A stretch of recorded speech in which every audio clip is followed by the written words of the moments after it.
everybody. Welcome to the Tuesday edition of Burn It Down with Kim Brown. This is the safe space where we burn oppression. We we treat it like kindling. We throw it on the fire. If for those who have a fire pit or a bonfire access, that's what we do to oppression around these parts. At least in our hearts and spirits, and do what we can from the ground and from behind mics and cameras.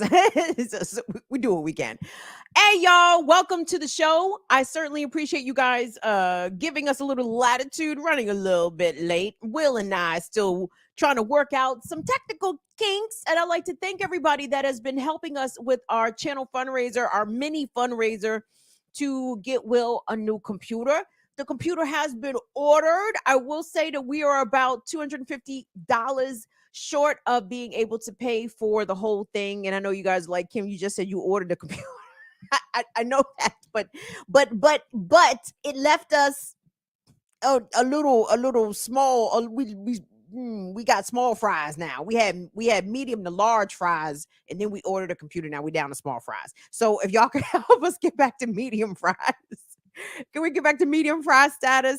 Thank you all so much. So I'll give you the details a little bit later in the show about how you can support the channel in our mini emergency fundraiser. Not, for, well, I guess this was a form of mutual aid because the computer is something that we need. It's a critical piece of equipment, right? Like Will needs that shit and I need Will. Okay.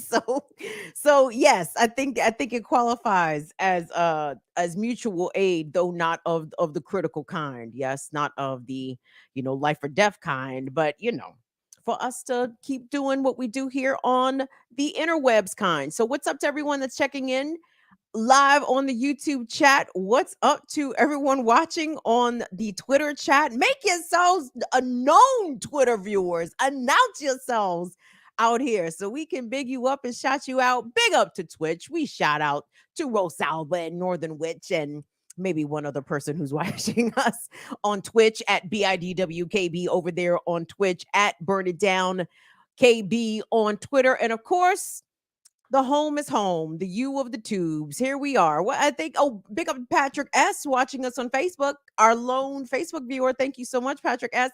We have more folks watching us live on YouTube, and we appreciate that, you guys. I have a good show in store for you today. I wanted to talk about Trump and like bullies and like white privilege and male privilege, especially through this Trump trial. This motherfucker's been caught up on contempt charges 10 times. I said, tell me how long, how many contempt of court infractions would any black defendant be able to incur without going to jail, without being sent directly into holding? I'm saying, I'm gonna guess 0 black defendants. How many Latino defendants? I'm gonna also venture 0.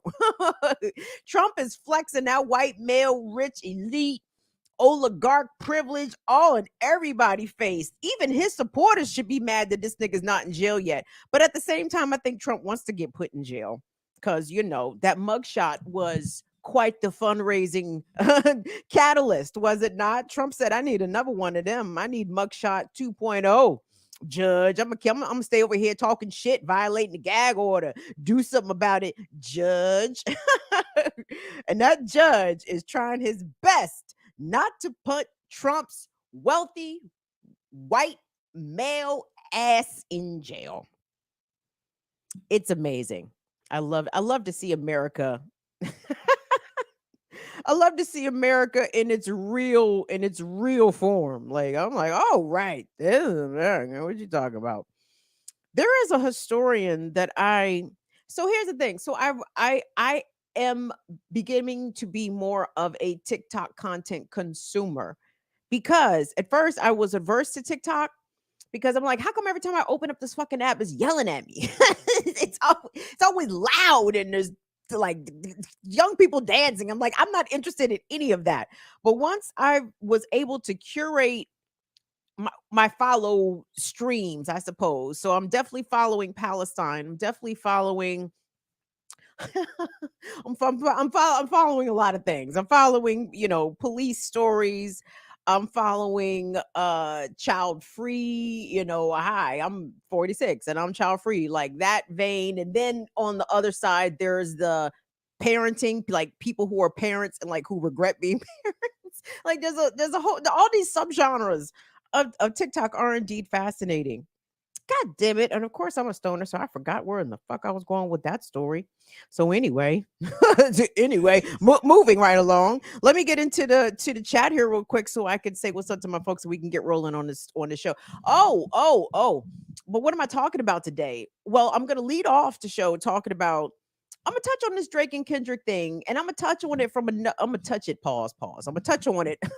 Pause. God damn it. Anyway, I'm gonna touch on it in a myriad of ways. um, First of all, as a hip hopper, where does this rank to me as it pertains to rap beefs? I will discuss that and whether or not what's the quality of this rap beef. But number one, this shit is a ginormous distraction, beloveds. Like this, the timing of this Kendrick Drake shit. I'm not the first 10th, 100th person to say this, but the timing of this is intentional as Israel gets ready to invade a ground invasion on Rafah, right? Like, oh, the distraction is clear and intentional. But I also don't want us to be distracted away from the allegations, the allegations that have been levied. So anyway, there's a lot there that I like to get into. And then speaking of which, speaking of adults who don't understand boundaries when it comes to dealing with children, there's a couple stories of our favorite yet least favorite demographic out here being terrible in the world. And I want to be clear, we did a story a week ago, 2 weeks ago, about the Black teacher out of the Houston, Texas area who has been accused and charged, along with her adult son, of sex trafficking not only minors, but allegedly some of her own students from high school. Okay.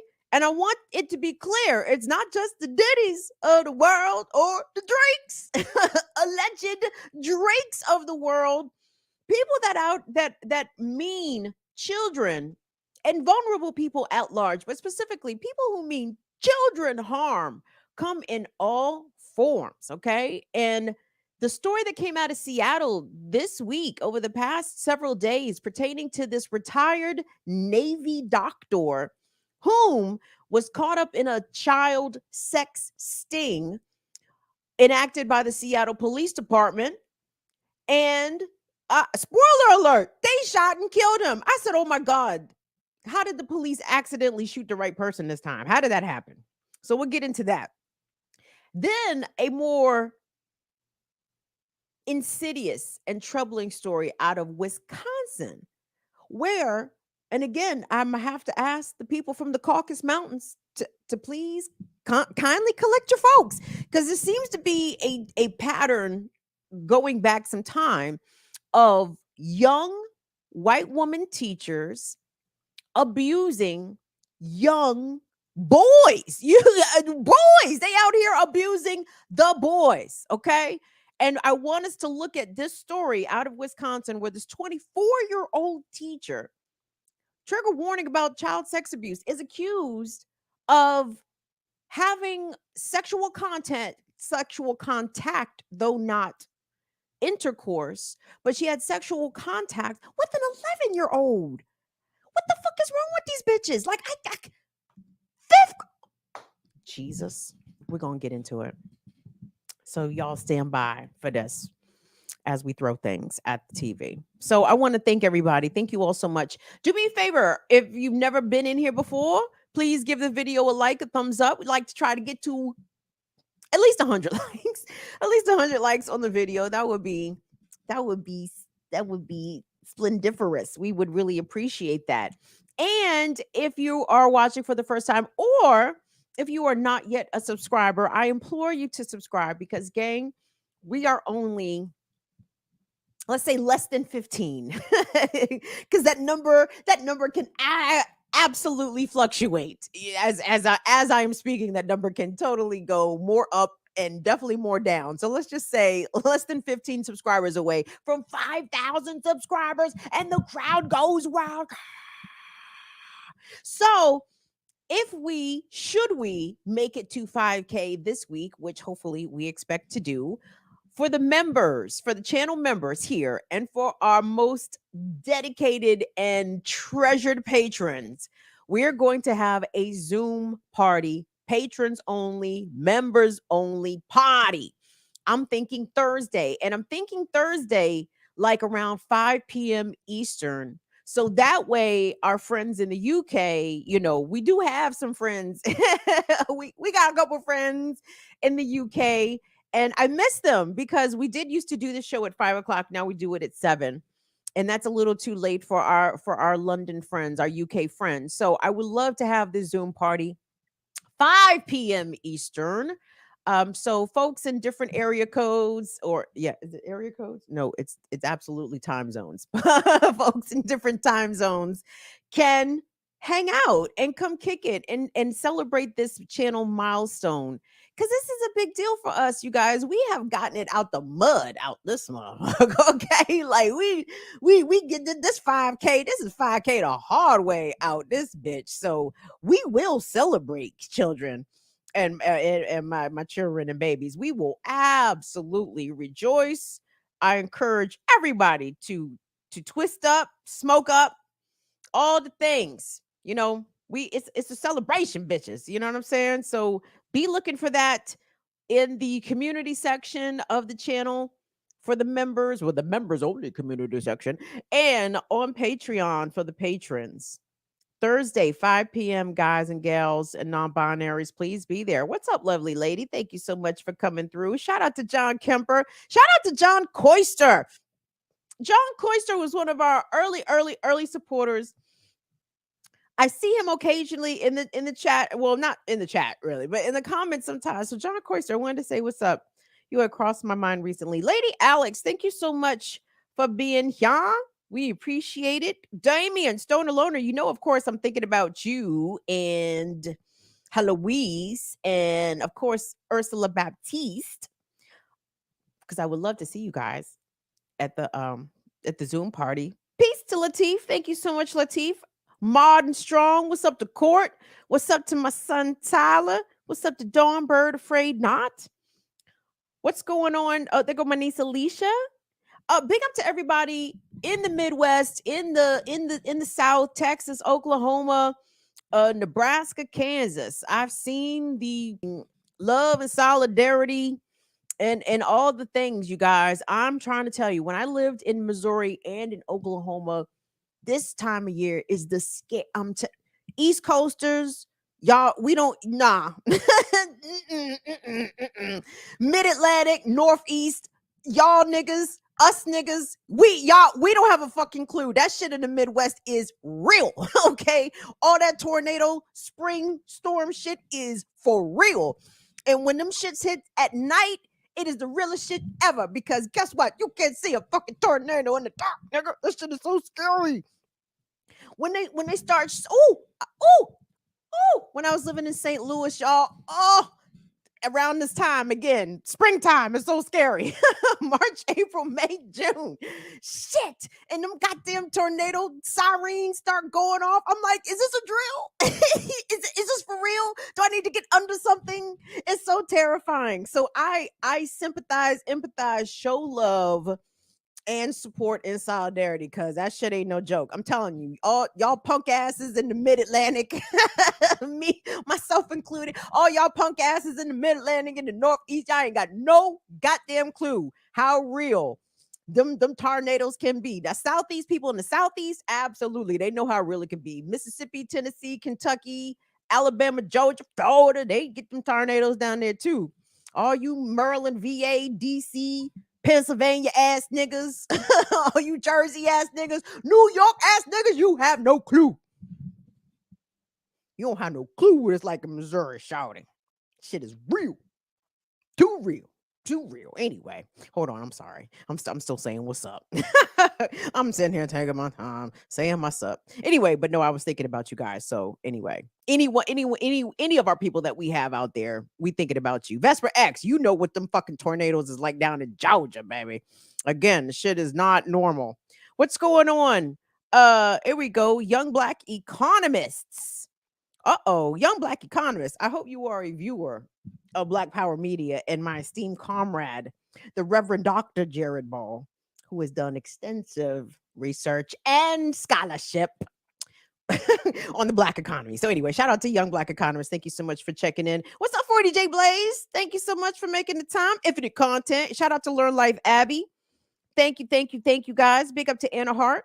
Just a quick reminder before we get into the show, it will be this Saturday that we will have our Around the Fire Disability Support Chat. I'll be sure to mention it again later on in the show. This is a Black woman. You sit up straight here as I proclaim with pride my Black womanness, but this is a Black woman-centered channel, and I am a disabled Black woman. So we occasionally, even though we should do more, I haven't talked really about disability here in a long time. Oh, guys. Did you guys see? I saw it on fucking TikTok. It was Imani Barbarin and Olayemi, Olarine. I almost nutted. I almost skated on myself. I said, oh shit. Look at my faves. My faves have teamed up to do double chocolate brilliance. I said, holy shit. Look at this. I loved it. I loved every part of it. I loved it. So big up to Imani Barbarin and Ole Yerin, because these chicks can come with hammers. I'm telling you. Ole is like a rapper. Oh, Imani too. they need to become a duo. Best woman rap duo or group. Give it up to Imani and Ole. Shit. That shit was dope, y'all. Anyway, so big up to the sister out here. There is that. So anyway, let me get up in here. Yipper99, thank you so much for coming through. Afro Sings, thank you so much for coming through. I appreciate you guys in the greatest, most deepest of ways.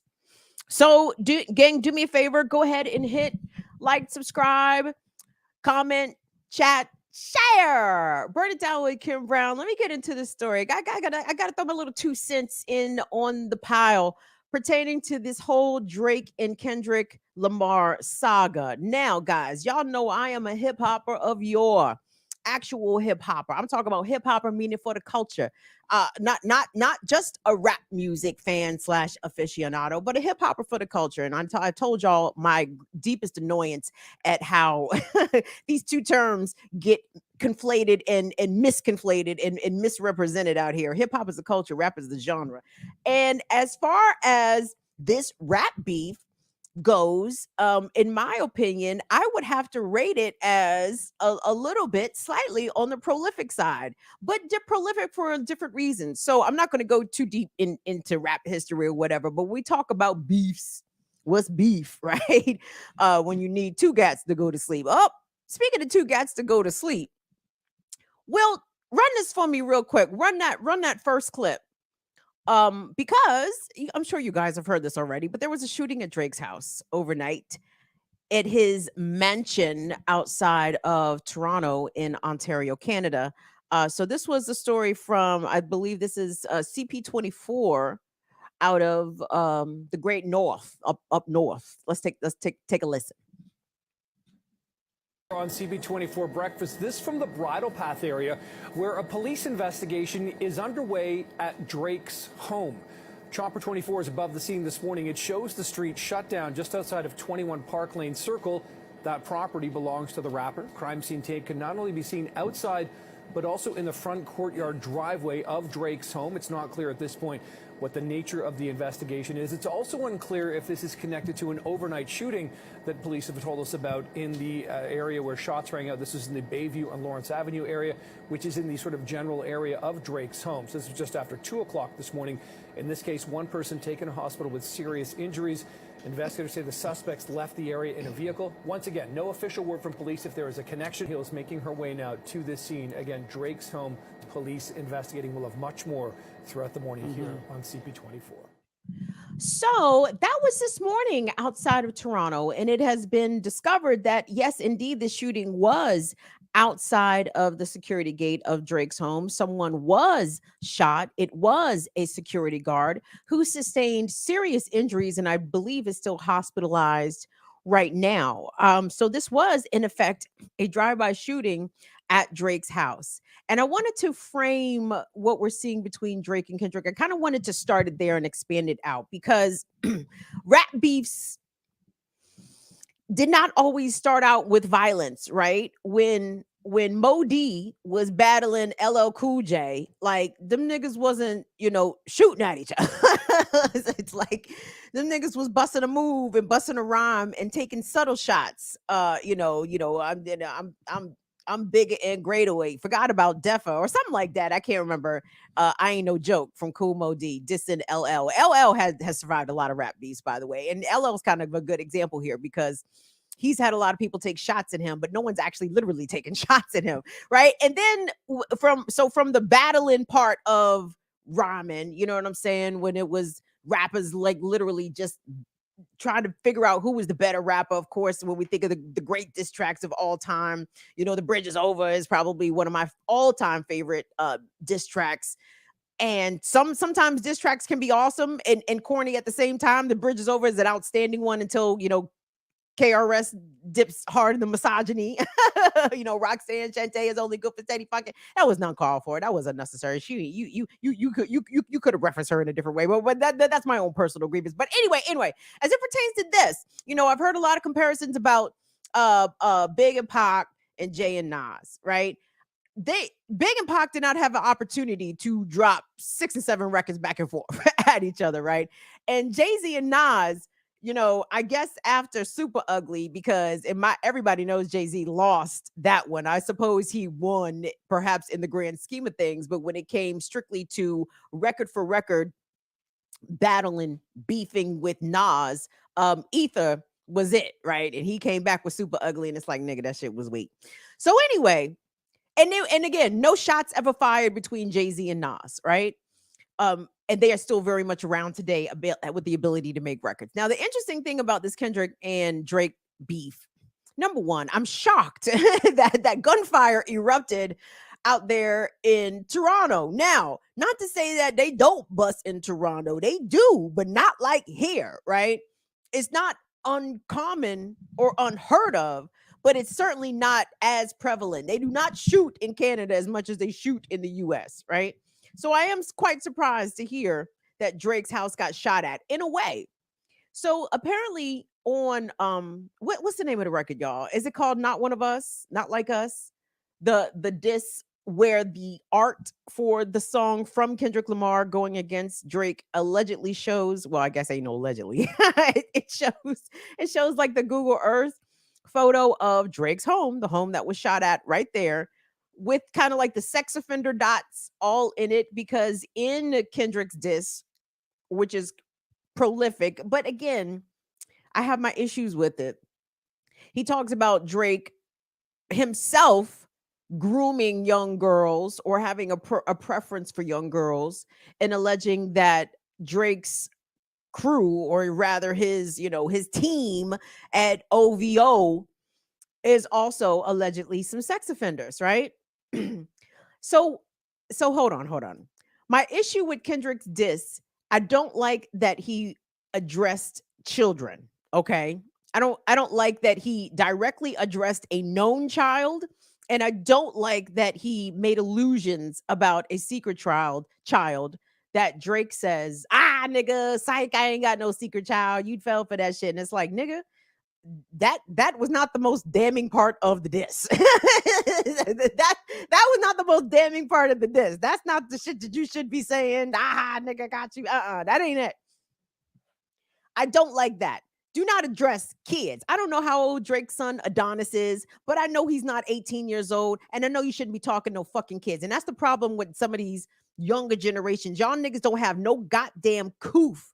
Y'all don't have no standards. Y'all don't have no boundaries. Kids are fucking off limits. And I feel bad for younger millennials and Gen Z because and y'all are like, why should kids be off limits? We wasn't off limits. And y'all really was. In a lot of ways you were.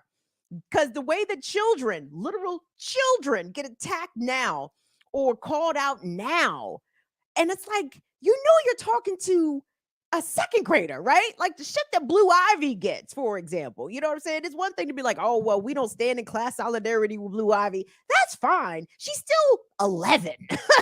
You know what I mean? Like she's still 11. Can we leave 11-year-olds alone? However the fuck old Adonis is, can we leave him the fuck alone? Like, stop addressing people's fucking kids out here. You niggas is tacky as shit. That's tacky shit, okay? Demerit Kendrick for that shit. You get the demerit for that. However, to come back around to the allegations made saying that Drake has a predilection for young girls, I can tell you guys, coming out of, and I'm not from Toronto. I know folks up in that part of the world, and who may traverse in some industry circles up there. And they say that that's kind of been, a known secret, a known open secret. I'm going to say alleged here in the interest of CYA. But let the Torontonians tell y'all, it's been a known open secret that Drake will like to mess with the little gals, allegedly, the teen gals, allegedly. This is a big man. He almost 40, right? Or is he 40? Too old. And the funny thing is, some of this has been brought up, I think, in Drake's response to Kendrick's most recent. That's the thing, y'all. I have to kind of deal with this from a distance because I this is not my generation of rap, so I can only be but so involved. But the fact that it's to the point where they are talking about this shit on the local fucking news, the fact that NBC Today did a segment about the Drake and Kendrick beef, I said, oh my God, like all kinds of motherfuckers who don't know shit about shit pertaining to rap or hip hop is weighing in on some shit they have no business talking about, right? And this is a different, this shit is different. This is not, I am the better rapper, your raps is a sucky. No. This is taking on a different tenor. And I'm telling you, part of the reason it's taken on a different tenor is because it's a distraction. I do not think that this is an actual beef. I think that there are some conspiracies that could have some teeth as it pertains to Drake and Kendrick, right? Both are signed to Universal Music Group, right? I'm sure you guys have heard this, right? Both are signed to Universal Music Group. So they're two rappers under the same label. So if they beef, right, with each other, and them streams is out of control and them downloads is going crazy, Universal Music Group ultimately profits and benefits from this beef, right? Whether or not it's a real or manufactured beef, it's a moneymaker, right? Guaranteed. Now, there has been a number of conspiracies floated out here concerning ties to Israel and Diddy in a myriad of ways. I'm not going to even get into the Diddy shit like that. But the CEO of Universal Music Group, a man named Lucian Grange, who is alleged to be a pro-Zionist, who, along with his wife, has contributed lots of money, not only to IOF, but to pro-Zionists organizations and issues, and supports what Israel is doing here, right? Now, what is Israel doing here? Well, more specifically, the Israeli army is getting ready to invade southern Gaza, to invade the city of Rafah, where 1.5 million Palestinian refugees, internal displaced refugees in their own country, have been told to shelter because Israel and its army, backed with U.S. munitions and bombs and planes and missiles, has ultimately destroyed Palestine, has destroyed the infrastructure of Palestine, has destroyed every bit of Palestine, and people have been made to flee to the south, to Rafah, right? So now Israel's getting ready to invade Rafah, okay?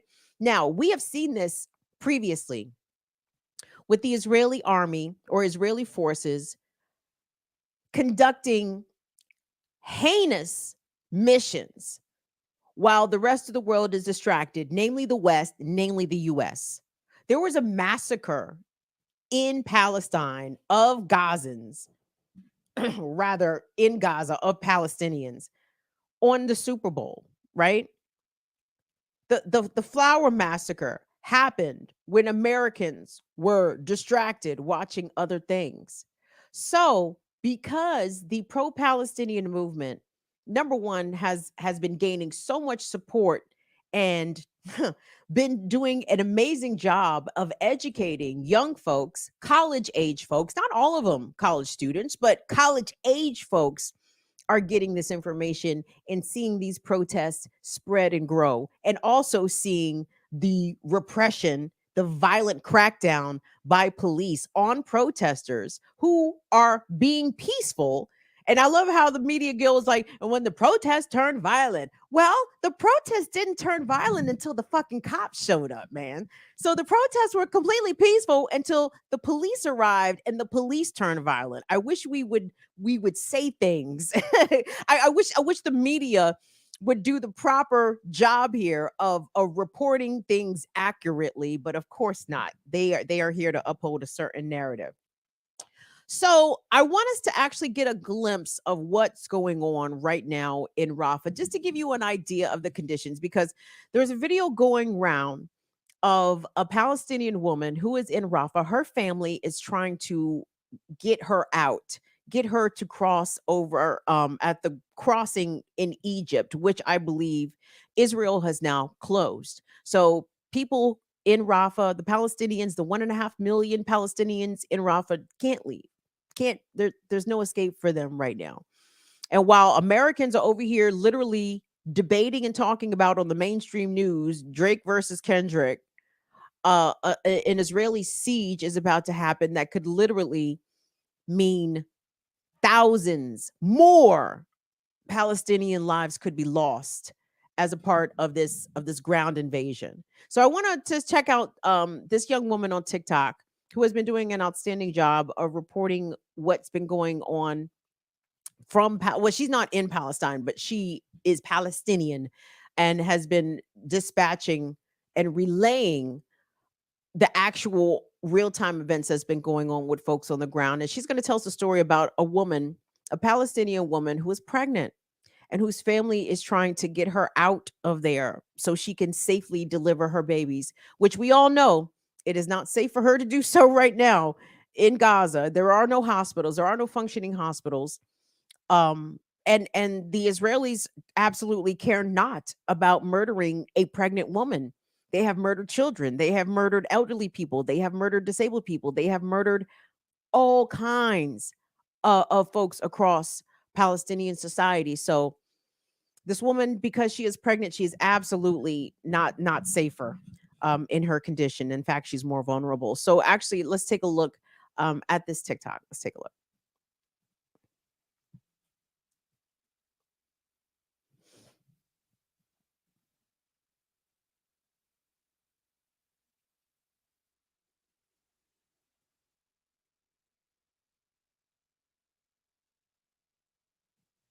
Well, can we take a look at the video?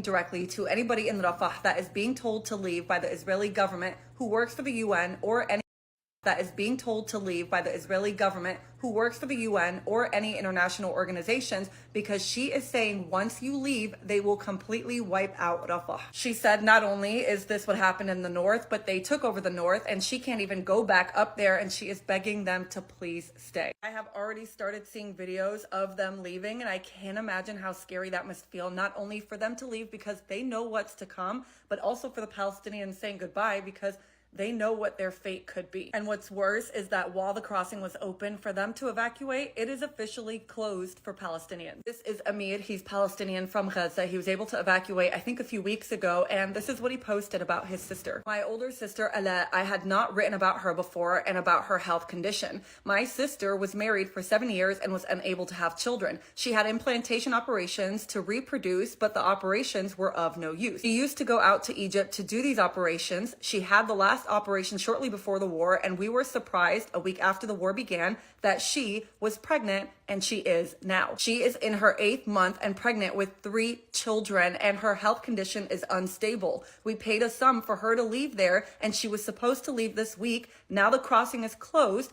What should I do? If you're thinking it's pointless to continue donating to a GoFundMe account to get people to evacuate, please continue to do so because you never know when that crossing will reopen. I highly recommend following this page if you are not Operation Olive Branch. They have an incredible spreadsheet. It has a list of many, many, many families that have GoFundMes who have not met their goal. So you can go on there, you can read about the families, and you can donate to multiple people, and it's all on one spreadsheet. Operation Olive Branch, guys, please check that out if you're able to help via GoFundMe any Palestinian families that are trying to evacuate. It's a dire situation, everybody. The genocide is ongoing. It is being recognized globally, although the United States has absolutely failed to do so. And this whole tepid, soft shoe approach from the Biden administration. Oh, the White House is concerned. Fuck your fucking concern, you fucking soft as scrotum skin. No, Joe Biden's head is scrotum skin. That shit looks, Jesus. Anyway, the Biden administration just impotent and just a willing participant in all of this, right? So there's that. So Drake and Kendrick is helping to greatly distract you from the Israeli ground invasion of Rafah. Now there has been talks that a ceasefire agreement has been reached, not 100% confirmed by the Israelis, though Hamas, according to reports, says that this we agree to terms, and I think some of the terms include Hamas will release a couple dozen prisoners. Maybe I think the number I heard was 33 Israeli prisoners will be released. There will be a ceasefire period for a number of months, maybe 3 or 4 months, and 1,000 Palestinians will be released from Israeli custody, though Israel has not yet confirmed that they agree to these terms. The last I heard is that Israel is sending a contingent to Egypt to help in the negotiations. The U.S. director of the CIA is over there in the negotiations. This was in negotiations. That was in negotiations. But Israel, while a deal, I suppose, is trying to get hammered out, shows no intentions of not to go through with this ground invasion. So these folks in Palestine are in as much, if not more, danger than they have been for the past several months. So, but hey, college kids, Drake versus Kendrick, don't you guys want to weigh in?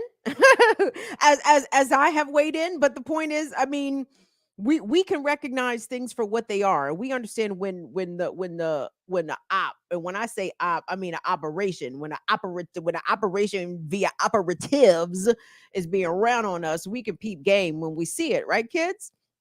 So it's no coincidence that a pro-Zionist, very influential and wealthy person, the leader of the Universal Music Group, could, I think, absolutely encourage or insist for 2 of his artists, 2 of his employees. Let's get this clear. You know what I'm saying? Drake may be worth $180 million, but I assure you, Lucian Grange is worth way more than $180 million. You know what I'm saying? Like, everybody has a boss out here. Drake has his own plane, got big mansions, all that. Nigga has a boss, okay? And if boss tell y'all, listen, we need y'all to do X, Y, Z.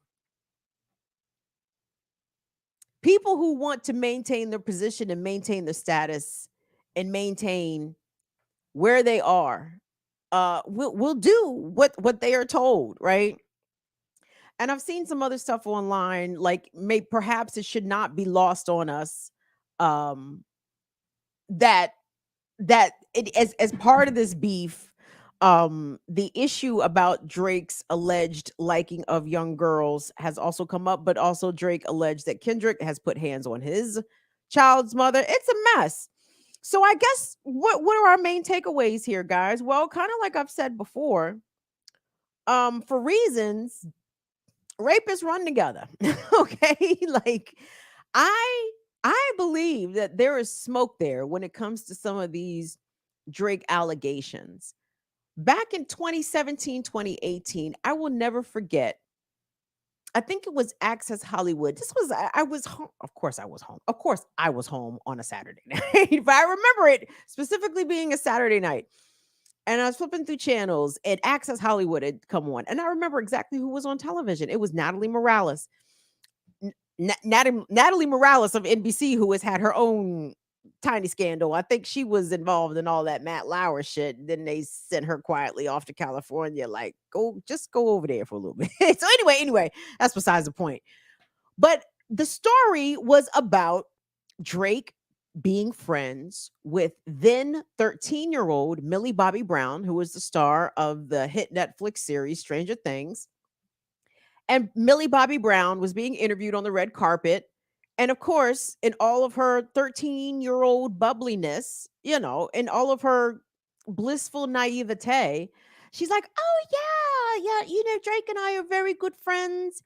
We text all the time. I text him all the time. He's so cool. He's always so helpful to me. And I just love him to pieces. We're just the best of buddies.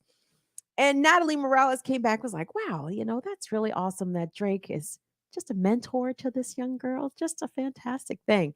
And I remember my jaw was on the floor. My jaw was on the floor.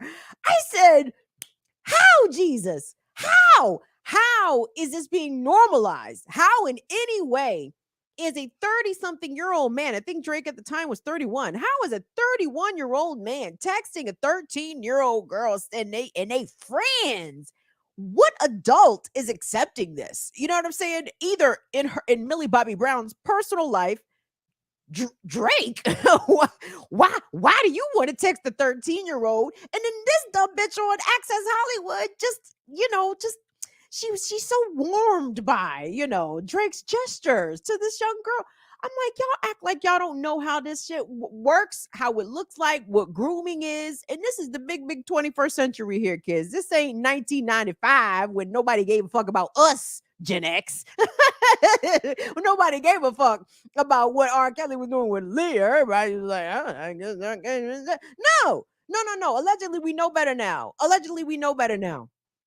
And again, it's shameful that, I know there was an outcry about that at the time, but it wasn't enough to cancel that nigga, right? And this is the shit I be talking about, y'all, about cancel culture. Shit is fake. Fake fucking news. Cancel culture ain't real. Cancel culture is not real. I can only think of like 2 motherfuckers that's been canceled, maybe 3. Okay? And all of them, in some way, shape, or form, admitted to what they was doing. And that was Harvey Weinstein, or got convicted for what they was doing, Bill Cosby, and motherfucking Nate Parker. Who else has been canceled? Don't say Roman Polanski, because that nigga still lives in the south of France chilling, okay? Canceled means that you lose shit. R. Kelly has lost shit. Harvey Weinstein absolutely has lost shit, okay? That's a cancellation, okay? Now, if you don't lose shit, you just have a bad couple weeks on the internet, that does not, to me, a canceling make at all. So miss me with cancel culture. Did Drake get canceled for a wide variety of things? Absolutely not. But trust and believe. I hope that, and I already know the answer, but I hope that our folks are not as easily distracted, right? And I hope that there are more questions pending for your faves, for some of your favorite artists. And trust me, guys, I don't like that rappers that I think I was an R. Kelly fan at one point. I know I was, because I had 12 Play, and I had, what was the shit that came out after 12 Play? I had the other joint that had You Remind Me of My Jeep on it. I mean, retrospectively, this motherfucker not really the greatest of songwriters. I guess the bar might have been a little low. Regardless. But I'm trying to think of it. Have any of my faves gone down for like negative, terrible shit? Not that I can think of. Not in any of my favorite rappers. This is why the Wu-Tang and Reginald Noble Jr. are so integral. This is why I know I have fucking taste out here. Look at my niggas. None of my niggas ever came up on no fucking creep charge, rape charge. Let me tell you how 2024 is out here validating your homegirl out here. I have always had an issue with Drake, mainly just being a corny nigga. Like, I mean, I couldn't understand. And the rise of Drake and Rick Ross around the same time, I just shook my head at millennials. I said, y'all, where's the taste, beloveds? I said, this nigga Drake, he can rap, but y'all, he's a corny nigga. Y'all can't tell this nigga's a cornball. Cornball. Every piece, everything about him was a cornball. And then Rick Ross, the police. I said, millennials, please. No. Please stop this immediately. Can y'all stop buying the police's rap records? Can y'all not do that? Is that asking too much? Again, not properly brought up in the culture. Everybody, hip hop is fuck the police, period. That's current and former police, beloveds. How did y'all allow Rick Ross to ascend to any stature within rap music? Y'all ought to be ashamed of yourselves. I'm ashamed. I'm shamed. I couldn't believe it. As Rick Ross is on the rise, I said, this nigga's the actual, confirmed. 50 Cent put picture of the niggas up in his uniform and everything. And y'all niggas still went out and bought his records. I couldn't believe it. Couldn't believe it. I said, where are the standards? Where are the standards? So anyway, so Drake's a cornball, and so I feel validated. There was always something about Drake that never sat right with me. I don't know any of his fucking music. I don't like it when that nigga sings. DMX talks sideways about the nigga. It's like, oh, well, there you go. If Earl had a problem with the nigga, if Earl said the nigga was off brand, shit. So I feel a little validated to see Drake kind of in a bit of a cultural dither. Because hopefully in 2024, to paraphrase Cat Williams, corny niggas is getting exposed out here. The wicked is getting exposed. If you've been out of here being a dirtball, your dirt is going to get exposed, beloveds. I have to say, you guys know the ways that I am here for that. I'm here for that. And to be quite clear, if Kendrick's a dirtball too, putting hands on his child's mother, fuck that nigga too. To be clear, these terrible dirtbag ass niggas can diss each other all fucking day. They can rip each other down all day. What we not need do is take our eyes off of the actual horror that is happening in Palestine right now. And this is what this beef is meant to do. It is meant to wholesale distract us from what is likely, I hate to even, and I'm not going to say it. I'm not going to say it because I'm a hope that what seems to be inevitable can hopefully be averted. So I'm not going to even I'm not going to even say it aloud. I'm not going to even put it in the air because I think something can happen. I think something can change. I think this ground invasion is not a foregone conclusion. And I want us to remember that, okay? So anyway, the last thing I wanted to say, I know, and again, I know y'all like, Kim, you're a hypocrite because you talking about the shit too. I am, but I'm only pointing out, I'm trying to talk about it from different angles, right? In the context of rap beef, well, somebody did get shot. So that is a tragedy. And that's too bad. And it shouldn't go that way, especially considering that neither Drake nor Kendrick appear to be street dudes of any kind. They might run with street dudes, I guess. Now they need somebody got to carry the gun in case somebody run up and try to rob them, right? But these don't strike me as street dudes. You know what I mean? So who's shooting? So let's hope it doesn't devolve into that. I do not want to see that. Corny niggas notwithstanding. Predatory, abusive niggas notwithstanding. No, I would prefer not to see another because again, I'm a little generational Gen X. We do have some generational trauma behind that shit. I know the youngins too. Y'all have seen some of y'all faves go down and not only hails of bullets, but also overdoses. Us too. You know what I mean? We saw a lot of that. So I would prefer not to see that happen again. But like just be examining a little deeper on the Israeli front as it pertains to the timing of this beef, and also on the wholesale exposure of the entertainment industry and specifically the music industry as being a factory for exploitation, for sexual exploitation, for debauchery and hedonism that that centers underage, usually girls, right? And is that some shit you want to be bopping to? like like I can't listen to certain records from certain artists the same way, knowing the things that I now know about them, right? And I'm hoping that each generation, and I mean that, I even mean this for the boomers as well, right? Because boomers have a lot of some reconciling to do with their faves, right? With James Browns, with the Curtis Mayfields, with this one, that one, right? Like, and you find out all the time, Miles Davis, like you find out all the time. Some of these boomers was out here, artists, these boomer musical icons, horrible, just outright terrible. So all of us have to figure out the ways in which we either do separate the art from the artist, or in the ways that we find a balance, I suppose, in being able to consume or enjoy someone's art, but maybe at the same time, try to hold them publicly accountable for the shit that they do, right? I don't give a fuck about Drake getting plastic surgery and trying to be a bad bitch out here. That's another reason why niggas a cornball, right? He could be corny. I don't want him to be abusive and harmful and predatory, right? He could be corny, but don't be a fucking groomer of young girls out here. And if he is, Drake fans, y'all got some splaining to do, and y'all got some decisions to make.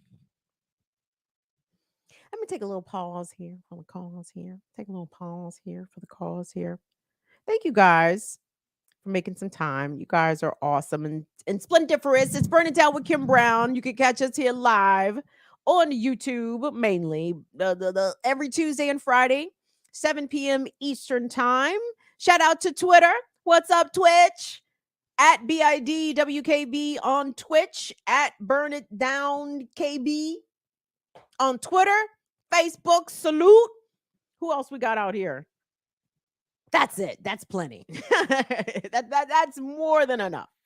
And gang, don't forget to subscribe. We are so close to making 5,000 subscribers. Now, guys, so for YouTube on the back end, right? Anytime, I guess, and I don't even know what the benchmarks are, to be honest, but when you hit certain benchmarks on the channel, YouTube unlocks something else you can do on the fucking channel. Now, I want to get to the threshold where it's just subscribers only can participate in the chat, because that would cut down on some of these bullshit ass fucking trolls in the building. I bet y'all motherfuckers wouldn't show up with so much mouth then if you had to subscribe to get your shit off. Right? But I'm hoping I don't know what 5,000 unlocks. I'm hoping it unlocks that. I have a feeling it doesn't. But it would be so cool if it did. So I don't know what 5K is going to unlock for us, but help us get there. If you're not already subscribed to the channel, or if you're just passing by and you'd like to, enjoy some of this content that we do, please hit the subscribe button. We are almost there. And again, just a reminder for our channel members and for our patrons, we will be having a 5K celebrate on a sing, celebrate, sing, celebrate for King, celebrate. Y'all don't, how come am I the only person on earth who remembers that song? I surely can. I know I can't be. Anyway, I'm gonna get back to the song in a second. So join us, our channel members and our patrons, for a 5K celebration that is happening this Thursday at 5 p.m. So we will post the information to the members only section of the channel and also be posting that on Patreon as well. Patreon.com/BIDWKB in case you wanted to join us to support what we do here. So for Martin Luther King's birthday, right? For the holiday, everybody knows that, well, there was two songs, but everybody knows the one song. Everybody knows Stevie Wonder's Happy Birthday because black people have have readapted that song to sing at everybody's regular ass birthday. It don't have to be Martin Luther King's birthday to sing the Stevie Wonder version of Happy Birthday. In fact, that is the only version of Happy Birthday that I recognize. I don't even remember the other version. Fuck that. Once Stevie dropped that black folks remix of the motherfucking Happy Birthday, that's how we sang Happy Birthday henceforth. That's how Happy Birthday has been sung since 1982. Whenever Stevie released that, since the early 80s, that is how black folks sang Happy Birthday. That's it. But there was a second song. It was a second song, and it had so many people on it. It had like Young New Edition, right? Whitney Houston was on it, and it was like a bunch of other random people on it. And it was Dr. King. I think it was like Curtis Blow was on the shit. Like, Dr. King tried to help somebody. Do you want to help somebody? Do you pretend to work somebody when they really love somebody? And then it was a everybody sing for Martin Luther King. Sing, celebrate. Oh, sing, sing, celebrate. Y'all remember that for King, celebrate. Now, there was a section of that song where Whitney Houston is just abusing the song. I mean, abusing it in all the amazing ways in which only Whitney Houston's voice can do, right? But she sounds, and I'm like, is this I remember thinking to this as a child, listening to the radio. I'm like, why does she sound like that? Because whoever recorded it or mixed the record, she sounds so distorted and overmodulated. I'm like, it sounds like the microphone is down in her fucking throat. It's crazy. But Whitney is blowing on the joint, but whoever recorded it, the sound person, the engineer, the goddamn, mixing, mastering nigga, fucked that shit all up. Fucked it all up. And as a result, the song doesn't even really get played like that during Martin Luther King's birthday time. But it was a good song for Sing, Sing, Celebrate. Y'all don't even remember that. Cause y'all babies out here. That's why y'all don't remember, because y'all babies. Like my son Tyler. Just a baby. just a wee baby. But you're not a baby, son. You was a good strapping young man out here, Tyler. Infinite Content, you remember that shit? You old enough to remember that. E-Manifesto, you old enough to remember that. Come on, let's go. Dr. King tried to help somebody. Chichimachi, you remember that. Do you want to help somebody? Subscribe to the channel, everybody. Like what we got going on here at Burn It Down with Kim Brown. Now, kids, I want to take you out to Seattle, Washington, because I'm very perplexed. I'm very disturbed. And actually, I'm perplexed and disturbed, but on one hand, I'm a little bit relieved. I will admit that. Because you guys, we live in a different time now, y'all. We live in a different fucking time, okay? The old time, dunzo out here. The new time, front and center. There's going to be consequences for people that harm vulnerable folks. I don't pick a harm, any harm, okay? But one place of area that I like to focus on are the kinds of people that are not only predators against women, but predators against children.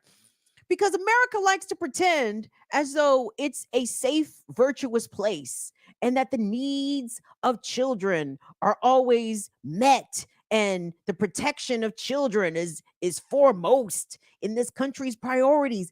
Bullshit. In fact, I challenge anybody, please point to me in the period of American history where they gave a fuck about kids. I'll wait. I will wait. Maybe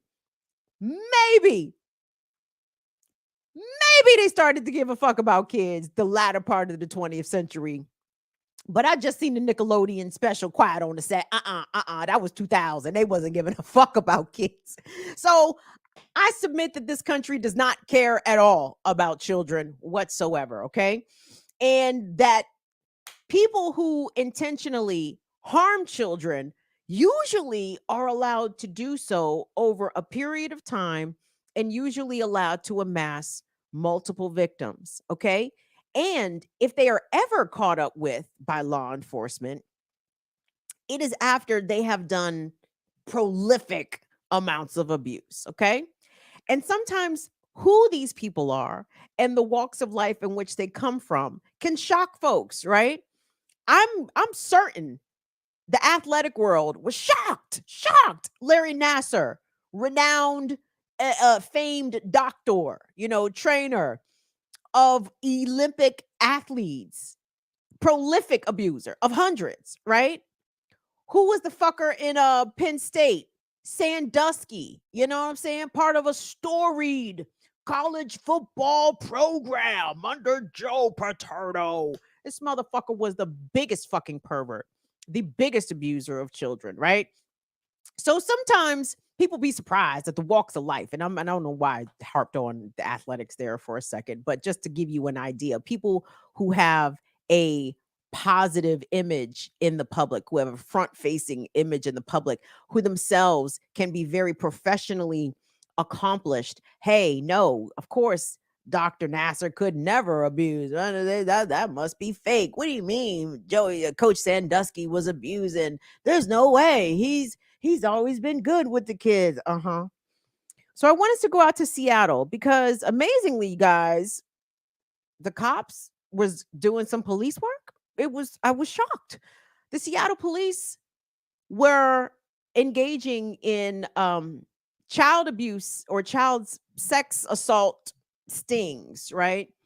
Posing as children or people who are trying to broker children online with paying customers. Usually, I think all of these guys were men, to be honest. I think all of the people allegedly caught up in the sting were all men. Usually paying men, men who are willing to pay to have sex with children. The Seattle police conducted a sting operation to try to get some of those guys. That's actually good. As much as I shit on police, and justifiably so, because they've earned it with their conduct and their behavior and their historical dealings, especially with Black and brown communities. They deserve all the smoke and fire that they get from me. But this is what the fuck cops should be doing, okay? You need to be getting child molesters. You need to be getting the rapists. You need to be getting the domestic abusers. Focus your fucking efforts on this shit and not goddamn traffic stops and not motherfucking drug searches and all that ridiculous shit. Niggas tents on their windows. You feel me? Like, if you focus on catching the child molesters, you might be shocked at who you catch. And the person that Seattle police actually ended up killing as a result of this child sting happened to be a retired doctor from the Navy.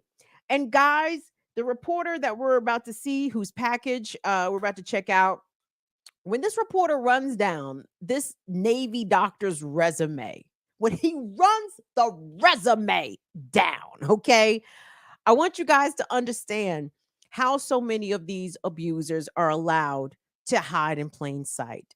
And also, as I've already told you, that this doctor, who's dead now because the cops fucked around and actually killed a terrible person who probably deserved to die. This guy has been around the world because he was in the military.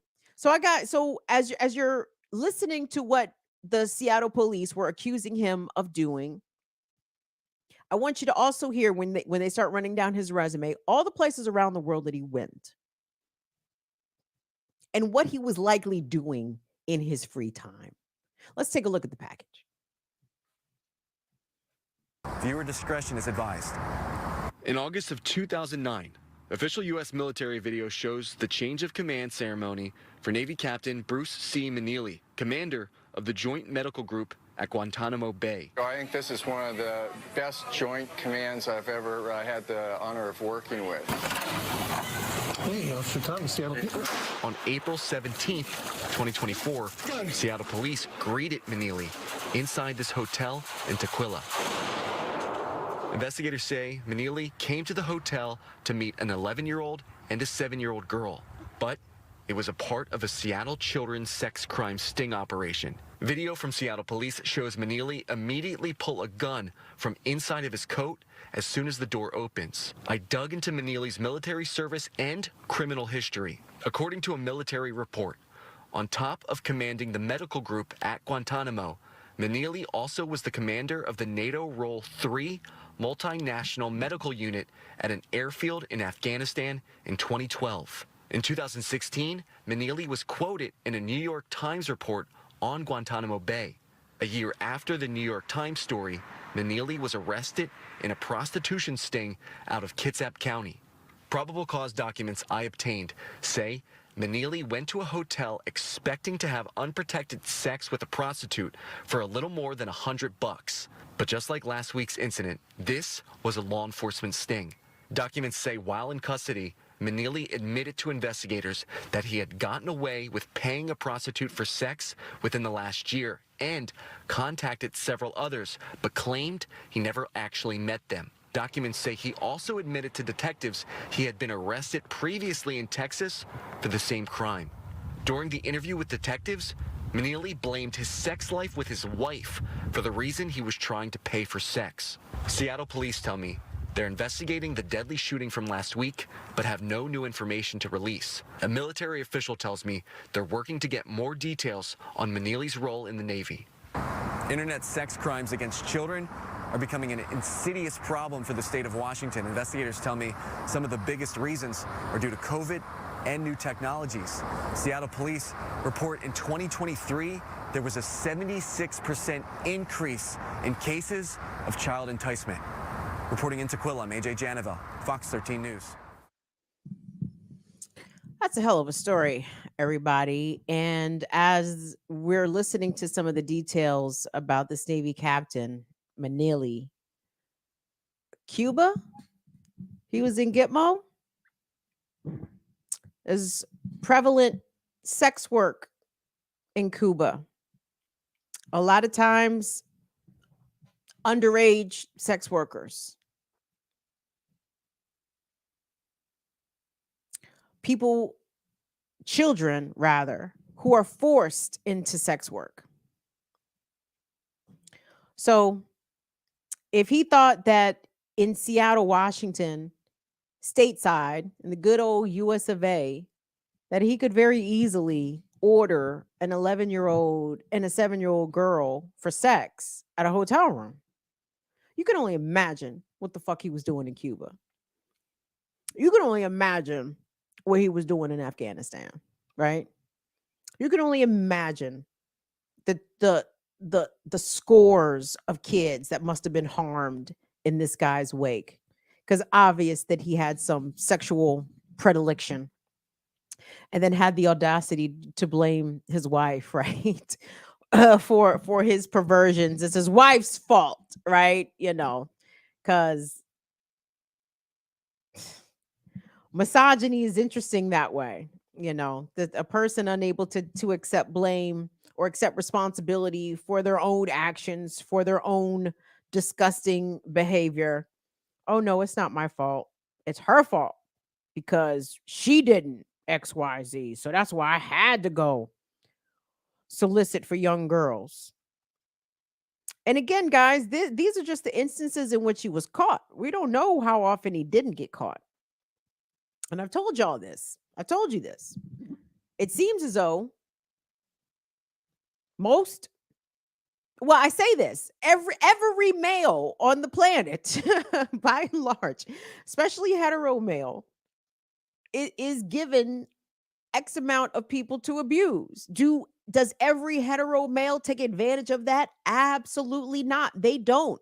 But for every hetero male that does not take advantage of the baseline 3 to 10 people you get to abuse as the privilege of being male and hetero, or with the male, right?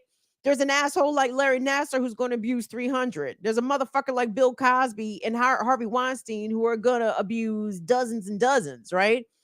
The majority of men out here are not abusing people. But for every man that is not abusing, there is a man that is over fucking abusing. You understand? You understand? It's not a men are trash. It is that the men that are trash are exceptionally fucking trash. Like amazingly trash.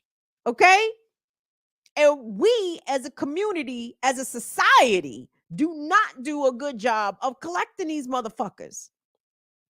And as much shit as I talk about, you know, I'm quick and I have no problem critiquing intra-communally issues that I see within the Black community as it pertains to these issues. But white folks, you need to get your folks out here, because these white folks is out here hurting your kids. They are hurting your kids out here. It's your kid's coach. It's your kid's teacher. It's the retired Navy doctor next door. Like, we have to get ourselves out of these ideas, these tropes that the sexual abuser, the child molester is the motherfucker in the raincoat in the bushes with the flashlight, you know, trying to, you know, hey, little girl, you want some candy? Like, that's what the fuck y'all think it is. Not y'all, of course, but a lot of people in this country think that that's how child molesters operate. They don't consider the grooming process, right? They don't consider who is trying to gain access to their kids. They don't, I mean, it's just, it's wild. It's wild. And the kids are going to have to fight for themselves out here, because I don't know what parents are doing, but regardless. So that is one from the pedophiles that I wanted to bring you guys, because the retired Navy doctor who had overseen the medical center at fucking Guantanamo Bay and was in Afghanistan, and this nigga was what did he retire as, a captain or a colonel or some shit, high ranking, all in the military. Not only was he helping to export American imperialism everywhere, but that imperialism came with sexual violence, which is also a hallmark of imperialist violence as well. And he even came home to try to enact that violence on his own niggas, on his own people. Shameful. There was another story, gang. Do me a favor, if you're just watching this right now, like the video, subscribe to the channel, Burn It Down with Kim Brown, trying to get to 5K today, if at all possible. That would be hot in the streets. Thank you so much. Like the video. Appreciate you stopping by. Join us every Tuesday and Friday, 5 p.m. to 7 p.m. Excuse me. Pardon me. I have manners and whatnot. Somewhat. No, this story, guys, and let me definitely give the content warnings for this. And to be clear, it's content warning because it's gross. I mean, any part of it is fucking gross. But let me preface it by saying there was no intercourse here, but it's still gross. It's still so fucking gross. Will, if you could please pop up that article for me. So when I talk about the abuser, could be anybody. And don't get me wrong, I'm as much as I bomb on men, I'm here to fully accept, acknowledge, and highlight the women who are harmful to kids, okay, to the vulnerable period, but especially to children. This story coming to us from Wisconsin, okay, and the headline reads, elementary school teacher was arrested and accused of, quote, making out with an 11-year-old student, okay? And to be clear, everybody, do you got her picture up, Will? Make sure everybody sees this person. There is something the matter here, and I don't know what it is, because this is not the first young, namely white woman. There's been at least a few dozen of these. Something about these young white women in their 20s This one being 24, having the propensity to go out and abuse their own students. It is a wild situation. So this is out of Hudson, Wisconsin. And at the elementary school where this woman was a teacher, her name is, hold on, I know her first name is Madison. Let me get to her last name. Hold on now. This is not being cooperative with me. But this is the story, everybody. So 24-year-old Madison, the teacher, I'm going to get her last name here in a second. But she has been arrested and charged with first-degree child sexual assault of a minor under the age of 13.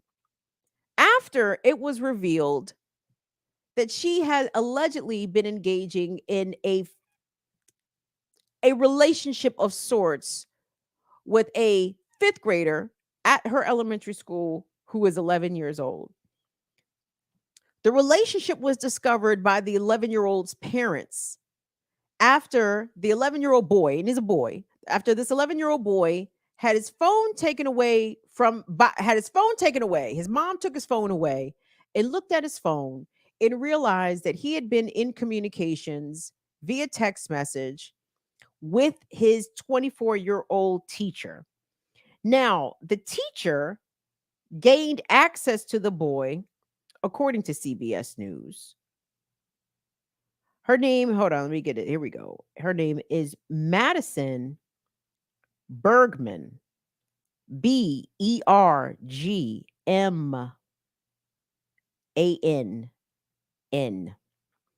Madison Bergman. A teacher at an elementary school. I'm not going to name the school.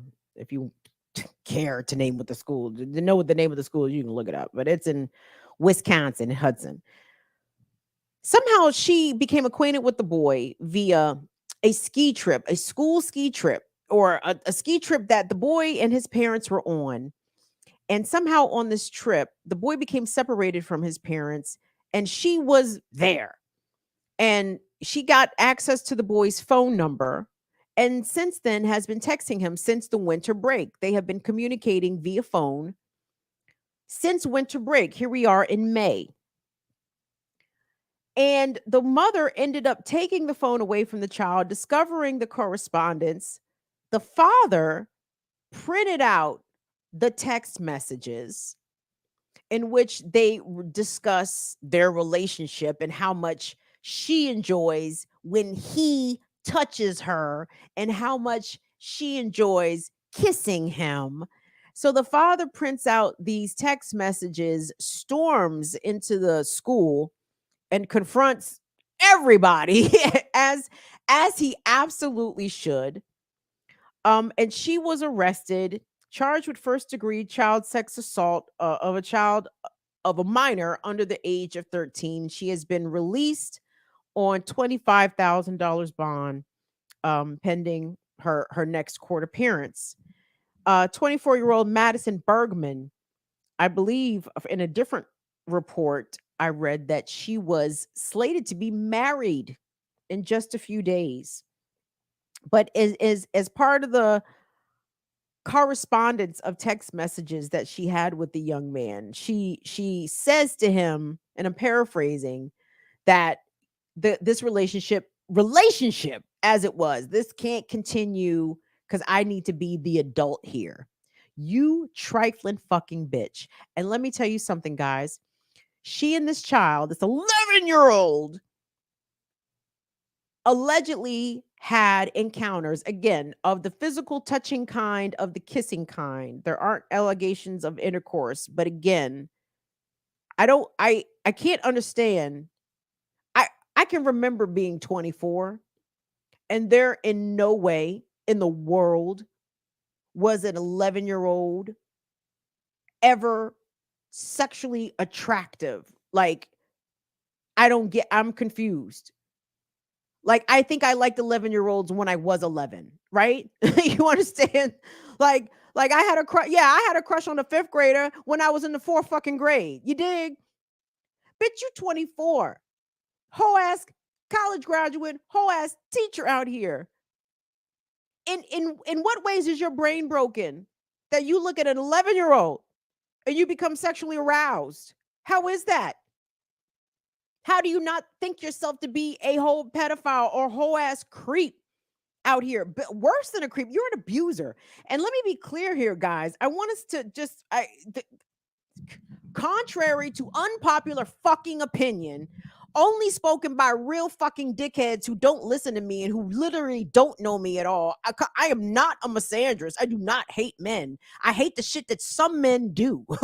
And I hate the fact that the shit that some men do, most men don't have commentary for. That is what I hate about men. Do I hate men? No, I don't. But I hate the fact that we live in such a patriarchal society that when young boys are abused sexually by women, right, there's usually not a lot to say about that, right? On the low, the little boy might be getting some high fives, right, from his age mates and from probably some adult men alike, right? Like, oh, way to go, Sammy. I see you had a good, wow, you had a grown woman. Oh, did you going to be a man here real soon? Like, I'm sure. And I appreciate the response of the parents. Let me say this off the top. Like, thank you, mom and dad, for having the correct fucking response. No, your child was abused. Your child experienced an SA, a sexual assault out here. Charges need to be filed. Authorities need to be notified. Madison Bergman, again, in addition to being charged, in addition to being released on $25,000 bond, she cannot have any contact with any child under the age of 18. She is not allowed to set foot on the premises of the elementary school in which she used to teach. But let me tell you the levels of audaciousness and just blatant flaunting of the ease, I suppose, for her to abuse this boy. Where she and this child would have their encounters would be in her classroom during lunch and sometimes after school.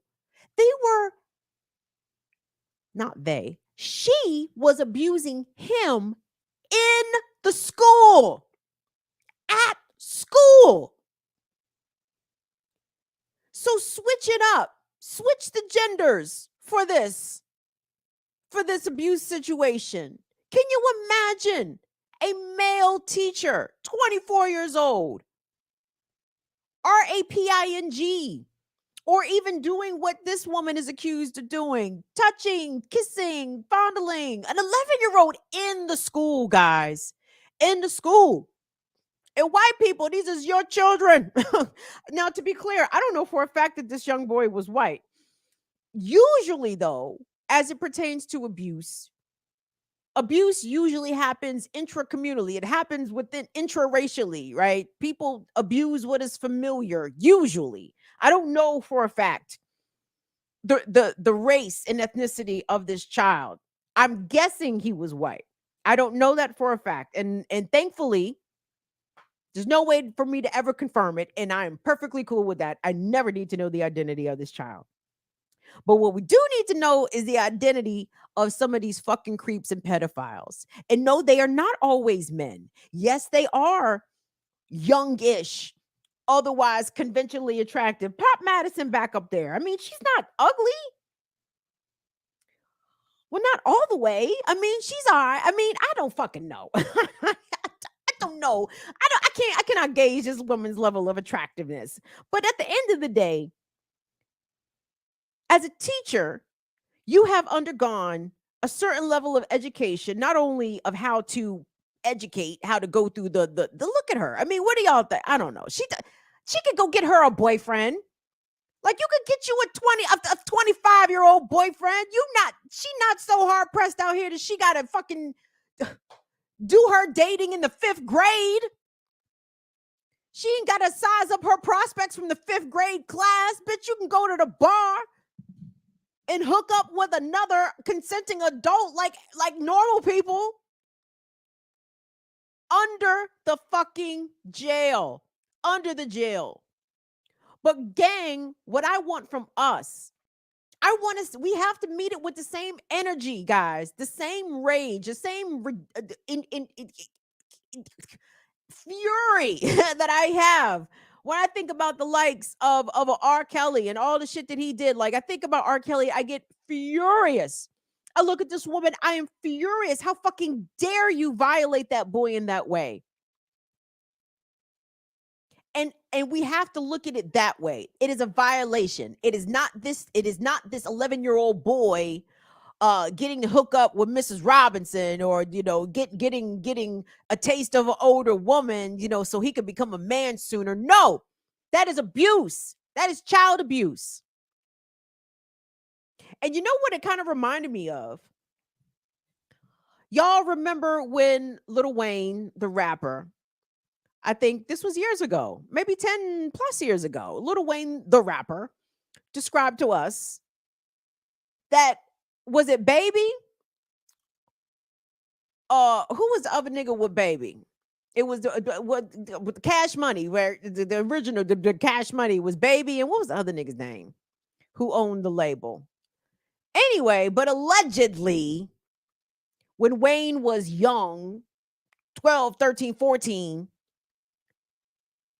he had his virginity taken by an older woman at the behest, allegedly, of Baby, right? His father. That's another fucking Jesus. That's a rabbit hole. We're not going down there tonight, y'all. We ain't got time. I don't have the energy to pursue Lil Wayne and Baby's relationship and what their relationship was. But Wayne told us this, that Baby had an older woman deflower him, right? And he never viewed it, Lil Wayne that is, and I guess Baby to a certain extent, like they didn't view it as an abuse situation, as a possibly a RAPE. But here's the deal, Pickles. Children cannot consent to sex with adults, okay? Boy children cannot consent to sex or sexual contact with adult women. It's the same fucking premise. If the genders were reversed, right? And we have to think about our boys as victims in this way, because it traumatizes them. It affects them. It harms them. They may be predisposed to misogyny themselves. They may resent or hate women.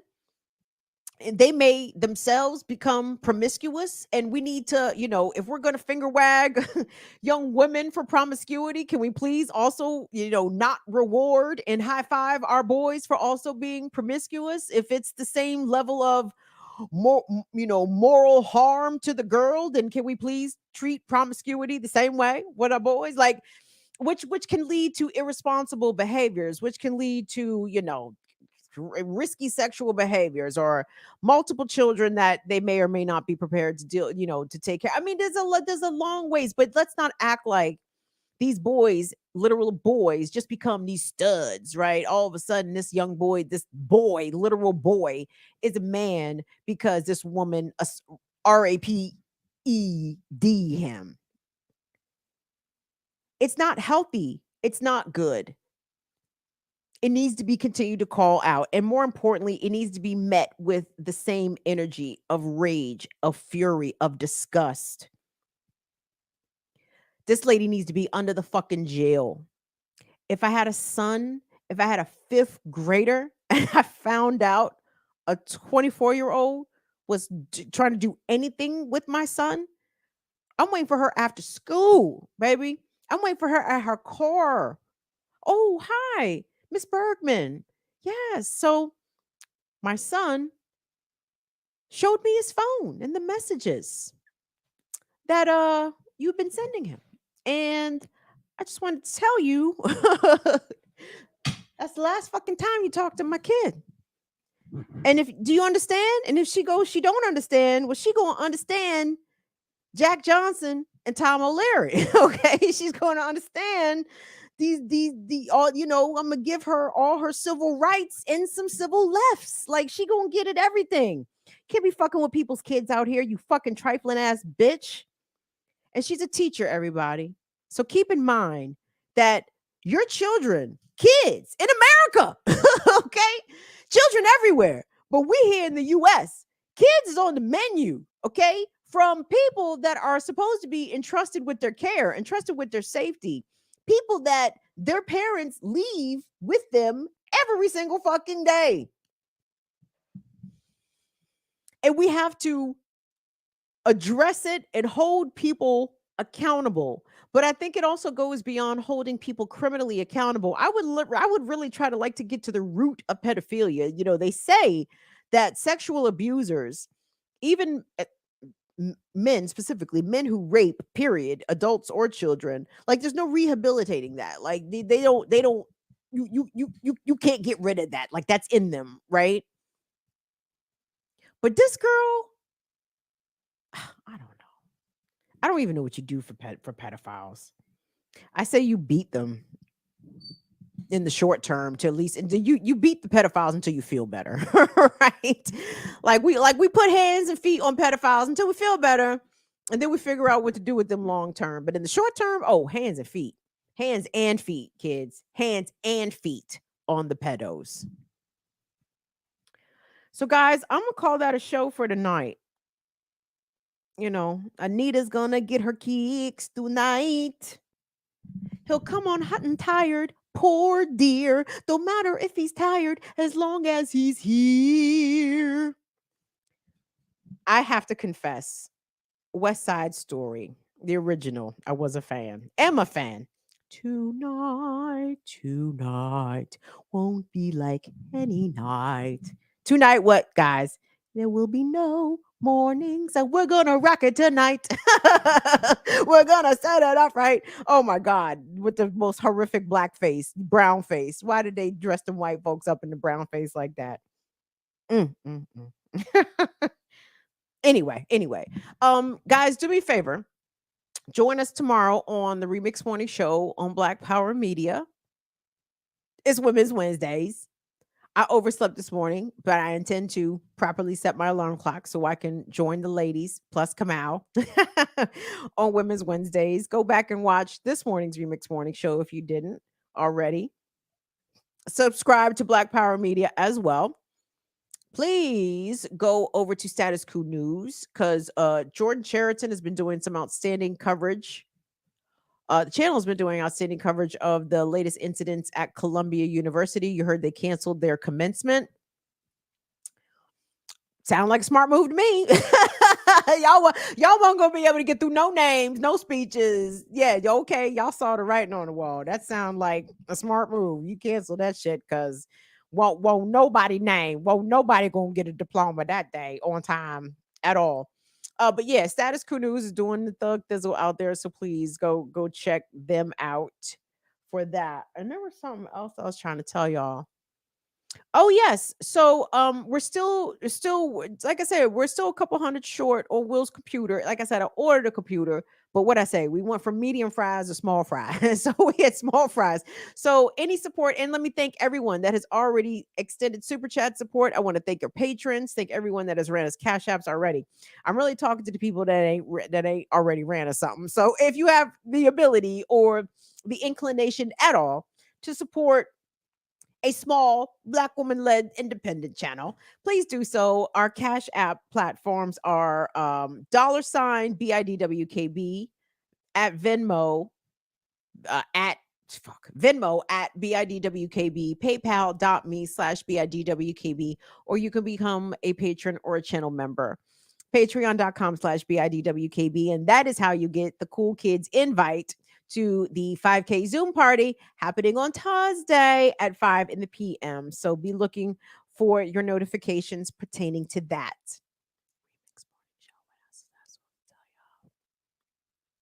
I think that's it. Will, you got anything to tell the people? All righty. Will said, thanks y'all for all that you've done so far to get us to the mountaintop. And hopefully he should have his new joint in hand come Friday. So thank you guys again for all the support, everything. Oh, there go Will. Thanks everybody. Appreciate y'all. And I got more stuff too, but not right now. But thank y'all for on Friday. I'll tell you about some stuff. Oh shit, you got announcements and shit? Yeah. Tubman House got an event on Saturday, so I do. You know? You got a flyer? You got a flyer for it? Yeah, you know I do. Okay, nigga, we stay equipped. Put it on the community section, nigga. I'm gonna do it. Yeah, I'm gonna do that. But yeah, come on, Baltimore. You'll see. I'll post the information where it is. And yeah, thank y'all for contributing, and we definitely got some big plans. So like and subscribe. Let's get to 5K. Let's get us to 5K. Thank you, Will. Thank you. Shout out to Latino Marine. Shout out to Latoya. Thank you guys so much for coming through. Nat A. Wait. Who is that? Neil. Who is Neil? We have Neil. We have a Neil. What's up, Neil? I mean, not a Neil. Well, we have singular one Neil. Hello, Neil. Thank you, Neil. Shout out to Noli D. Noli D. Thank you for all the comments, my baby girl. Appreciate you so much, Noli D. All that you do. Shout out to Police Accountability Report. Duh. Come on, shout out my folks. Shout out to Taya Graham, Stephen Janice, the Police Accountability Report. Y'all need to be watching Police Accountability Report. Taya and Stephen be out here reporting on that real to real. The real to real to real. You feel me? So go do that. So anyway, gang, I'm gonna push off here. I'll see you guys tomorrow. Valley Girls. Hey. Girl, what is going on? And girl, what is going on in Arizona? By the time I get to Arizona, what is going on in Arizona? That bitch Carrie Lake is a lunatic. Jesus. Oh my God. They had Mark Kelly on goddamn Meet the Press. That nigga sounded ridiculous. I'm like, Democrats, Jesus Christ. I can't even fucking tell. Like the 21st century Democrats, them niggas sound like 1980s fucking Republicans. Like it is the wildest shit. I'm like, y'all sound like them niggas. They sound exactly like them niggas. Anyway, what's up, Valley Girls? Try to do what you can to survive Arizona, baby girl. We thinking about you out here. We thinking about you. So big up, everybody. We appreciate you. Thank you so much to Will and Molly. Kids, we will see y'all back here come Friday. Love you guys to pieces. See y'all later. Bye-bye. Have a good evening, y'all.